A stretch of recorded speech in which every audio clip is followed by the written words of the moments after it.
کہ آمد کی شاعری زیادہ ہوتی ہے آپ کے ہاں، یا جسے کہتے ہیں کہ بھئی بعد میں پھر تراش خراش زیادہ ہوتی ہے؟ پتہ نہیں، مجھے تو سوچنے کے بعد یا ویسے ایسا لگتا ہے کہ آمد کی شاعری کچھ ہوتی ہی نہیں ہے، جو کچھ ہوتا ہے شاعر کے اندر ہوتا ہے۔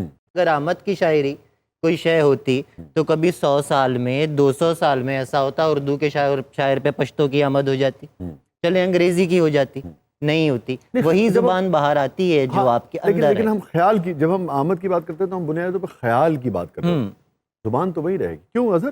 میرا بھی خیال ویسے تھیسس اس میں یہی ہے کہ یہ آورد کا ہی سارا معاملہ ہے۔ ہم جو جہان معانی ہے تخلیق کار خود بناتا ہے، بس یہ ہے کہ اس میں جس کو ہم آمد کہہ دیتے ہیں اس کے لیے میں سمجھتا ہوں کہ اس کے لیے لفظ طبیعت کا موضوع ہونا جو ہمارے ہاں موضوع ہے۔ تو اس کا مطلب ہے آپ دونوں کے لیے آسانی ہے، اگر آپ سے کہا جائے کہ بھئی اس پھول پر شعر کہیے تو آپ دونوں کہہ سکتے ہیں۔ جی جی بالکل۔ نہیں تو اگر شاہ جی ریا پہ شعر کہیں، پوری غزل کیا دینی انہوں نے؟ پوچھیں دونوں سے، پوچھیں تو یہی بتا سکتے ہیں۔ یہیں بیٹھ کے کہنی